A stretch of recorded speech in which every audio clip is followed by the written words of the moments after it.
Ulysses S. Grant, famous Union general during the Civil War and 18th President of the United States of America.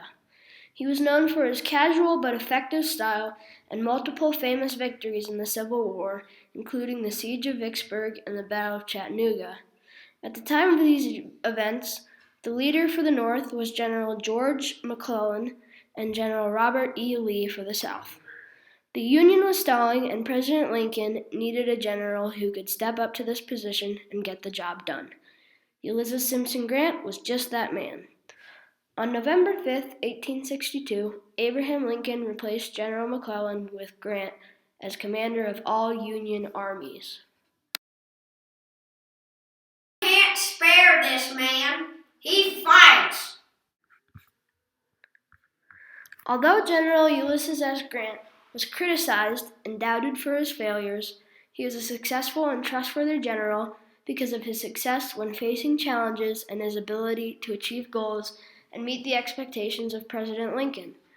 These successes and achievements overshadowed his failures and flaws as a leader.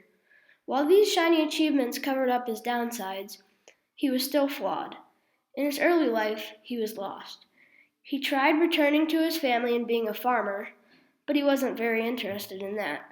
He had a vision of being a teacher, but that never worked out, and then he found the army. Early on in his days in the military, he failed many times. He lost his first few battles and wasn't impressing anyone. He was under a lot of pressure and wasn't performing, and then he found drinking. He soon became addicted and could not stop. This issue haunted him, and many people doubted him for this. He appeared as a lost person who did not care and did not want to push forward. He eventually found his way, but while he was a general, he let many of his men die in the battlefield. Many people criticized him for these casualties. While most people had no faith in this man, Abraham Lincoln saw differently. He trusted Grant and knew he could overcome these struggles.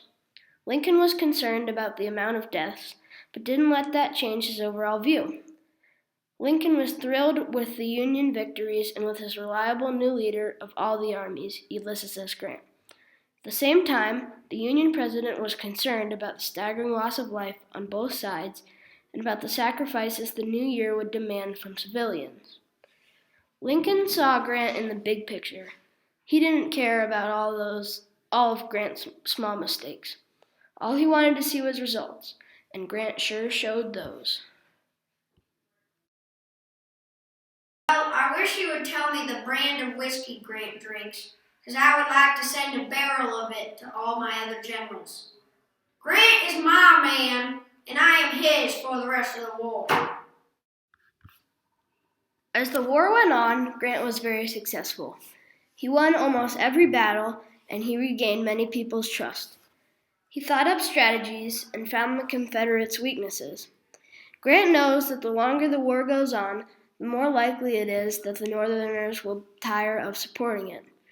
He is anxious to fight it out as quickly as possible. So Grant attacks and attacks and attacks. Confederates still win battles.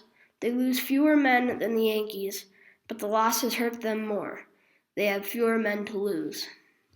He defeated General Braxton Bragg at the Siege of Vicksburg, followed by a successful attack at the Battle of Chattanooga, defeating Confederate General John C. Pemberton.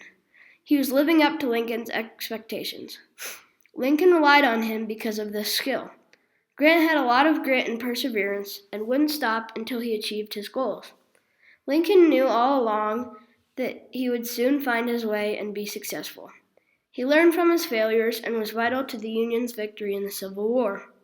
He became the 18th President of the United States and served 2 terms. He successfully painted the picture that revealed his true self. He was a trustworthy general and will be known for his leadership forever.